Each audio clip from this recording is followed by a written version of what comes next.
لیکن جب pregnancy show of ہوئی تو اس نے مجھے کہا کہ اب ابارشن کرو.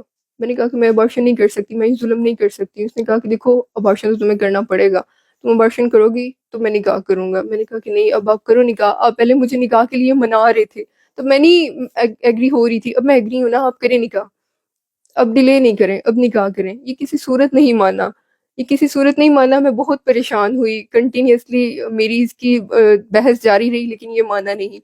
میں اتنی پریشان ہوئی کہ میں نے اپنی وین کاٹ لی، میں نے سوسائڈ اٹیمپٹ کی. ہاسپٹل کے سٹاف نے مجھے کمرہ توڑ کے، دروازہ توڑ کے کمرے سے باہر نکالا. وہاں پہ سٹاف لائبہ تھی، اس نے ڈاکٹر کے ساتھ مل کے میری سٹیچنگ کی، اور اس کی موجودگی میں ڈاکٹر نے میرے سے کہا کہ میں آج ہی تمہارے پاپا سے بات کروں گا اور 1 ہفتے کے اندر اندر ہمارا نکاح ہو جائے گا، لیکن تم یہ ابارٹ کر دو، یہ پریگنینسی ہم کنٹینیو نہیں کر سکتے. میں کسی صورت نہیں مان رہی تھی. اس نے پھر میرے سامنے لا کے حدیثیں رکھ دی کہ یہ بندی ریلیجیس ہے، یہ مذہب پہ جا کے ہی ٹریپ ہوتی ہے.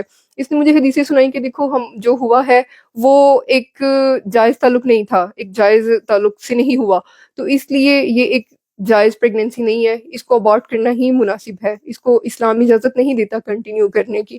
پھر بھی میں نہیں مان رہی تھی. اس نے مجھے زبردستی 3 دن ہاسپٹل رکھا. وہاں پہ 24/7 کے لیے لڑکا تھا، اس کے انڈر سپرویژن یہ مجھے میڈیسنز دیتا رہا، اور اس نے زبردستی میرا ابارشن کیا. میں بالکل نہیں مان رہی تھی لیکن اس بندے نے میرے ساتھ ظلم کیا.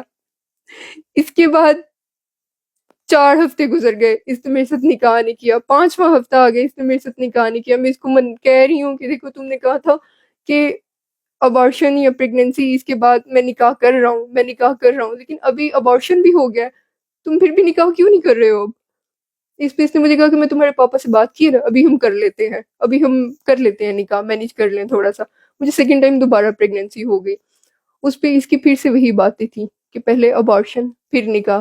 اس نے ایک اسپیسیفک ٹیبلٹ جو ابارشن کے لیے یوز ہوتی ہیں اس کے اوپر مارکر لگا کے وہ میرے بیگ میں رکھی، وہ 24/7 لڑکا اس کی موجودگی میں. اس نے میرے بیگ میں رکھی، اس نے بولا کہ یہ یوز کرو، پہلے ابارٹ کرو پھر میں نکاح کروں گا. میں روتی رہی، میں اس کو واسطے دیتی رہی. اس نے مجھے بلیک میل کر کے، جو پہلی دفعہ اس نے زیادتی کے ٹائم پہ میرے ساتھ پکچرز بنائی تھی، ویڈیوز بنائی تھی، اس نے مجھے بہت بلیک میل کیا.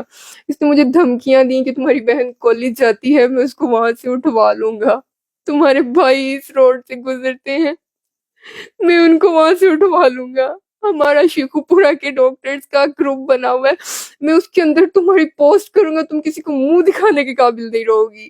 اس نے مجھے بہت بلیک میل کیا کہ تم یہ ابارشن کرو. لیکن میں اس ٹائم پہ کہ میں نے پہلے ایک کی، وہ گناہ میرے سر پہ بھی تو آئے گا نا، لیکن میں اللہ کو کیا جواب دوں گی؟ میں ایک پردہ دار عورت ہوں، میں ویل کرتی ہوں، تم نے میرا پردہ برباد کر کے رکھ دی ہے، تم نے میری عزت تباہ کر کے رکھ دی ہے. میرے پیرنٹس نے تمہارے اوپر اتنا ٹرسٹ کیا کہ رات دن مجھے تمہارے پاس چھوڑا، لیکن تم نے کیا کیا آگے سے؟ تم نے میری عزت کے ساتھ کھیلا. اس بندے نے ایگری نہیں ہوا. 5 اکتوبر کی رات میں ہاسپٹل گئی، میری طبیعت بہت زیادہ خراب تھی. وہاں پہ وہی 24/7 والا لڑکا تھا. اس کی جو بھی کنورسیشن ہوئی، ان لوگوں نے مجھے انٹرٹین نہیں کیا. اس نے مجھے کچھ میڈیسن انجیکشن دیا، رات کو 2 بجے انہوں نے مجھے ہاسپٹل سے نکالا. اس نے کہا کہ اس کی طبیعت زیادہ خراب ہے، یہ ہمارے اوپر پڑ جائے گی، اس کو جلدی سے نکال دو بس یہاں سے.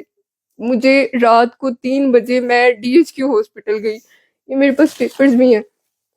رات کو 3 بجے میں DHQ ہاسپٹل گئی، وہاں سے انہوں نے مجھے گائنی میں ریفر کیا. اس کے بعد یہ پیپر ہے RPCOs، میرے کلیئر نہیں ہوا. دوبارہ سے میں نے ڈاکٹر کو دکھایا، وہاں DHQ میں انہوں نے میری DNC پرفارم کی. یہ بندہ مجھے بالکل اس ٹائم پہ منہ نہیں لگا رہا تھا، اس نے مجھے بالکل سپورٹ نہیں کیا. اس نے بغیرتی تمہاری، زیادتیاں تمہاری، لیکن کم از کم تم مجھے اس ٹائم پہ تم مجھے تنہا نہ چھوڑو. کم از کم تم نے میری عزت برباد کر دی ہے، تم نے میرے پیرنٹس کا، انہوں نے اتنا بھروسہ کیا ہے تمہارے اوپر، تم میرے ساتھ ایسا تو نہ کرو. لیکن اس بندے نے کسی چیز کا لحاظ نہیں کیا.